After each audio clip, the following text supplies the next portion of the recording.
You know, I'm not here to say Tyson's gonna win. I'm not here to say Roy's gonna win. Are you gonna watch it? I'm pretty sure it's gonna be entertaining. I'm pretty sure I'm gonna watch it. Absolutely. I don't know if I can go because I don't think it's gonna be any audience at that particular time. But may the best man win. Oh, Mike Tyson versus Roy Jones Jr. What do I think? I think, man, look, I love both guys. But it's in boxing, and I think Teofimo proved it. Actually, he proved it on Saturday. Is that a good big guy always beats a good small guy? You know, so it's always like that. So I'm gonna have to go with Tyson, but it wouldn't surprise me if Roy Jones Jr. Pulls something off like he always has in his career. So Yeah, he's gonna look good on pads. Yeah, he's still gonna have that, Fire. that ability that Yeah. somebody else doesn't have. But that doesn't translate into doing it with a man in the ring.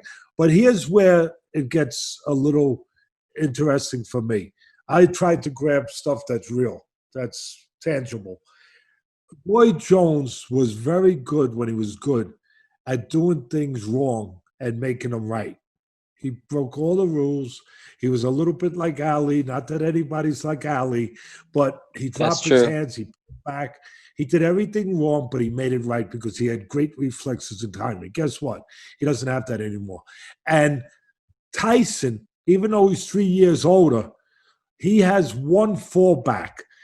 Being a natural bigger guy, number one. True. Being that he's got great power. Power's the last thing to leave. George Foreman proved that.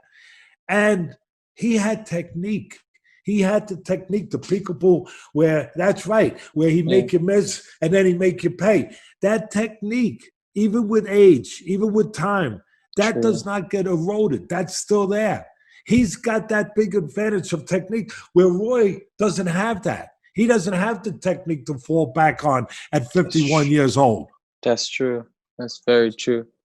So if Tyson goes in there with any intention, any real intention, see, that's the problem. Yeah. That's the problem. That's the $1 million question, because when he was last around, he lost to Kevin McBride and he basically sat down and quit. So he didn't want to fight.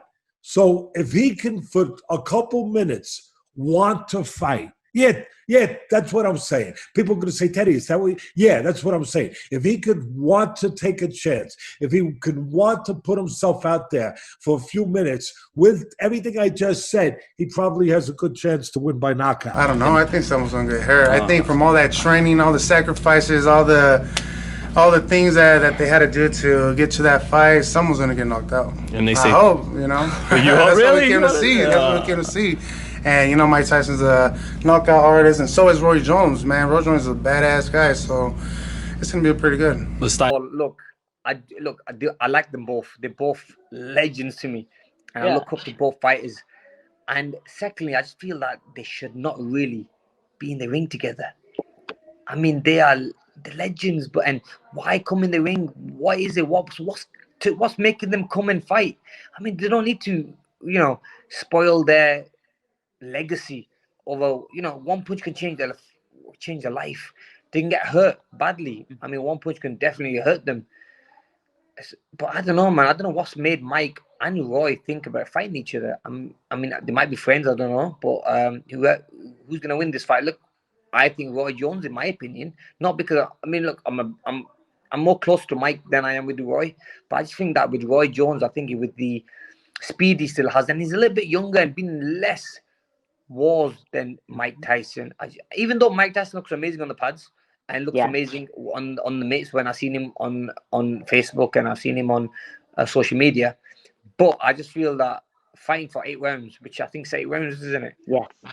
Fighting for 8 rounds, 3-minute rounds, it's long. It's not easy. That's going to be interesting. I have no clue on what to say about that. I have not even seen what they've been doing, for the past, I don't know how long they've been retired, 5 years. But Mike looks great in training. 54 years old. I think he looks better than Roy, in my opinion, in training. But I mean, that doesn't really matter, But Mike is, I think, bigger than him physically. So Roy better be careful, because the last few fights Roy had, Let's not put enough in that. And Roy was probably one of the best fighters in the world at one. Like he was the best fighter in the world at one time. I think in his prime he beats almost everybody. I think everybody. Who would beat him?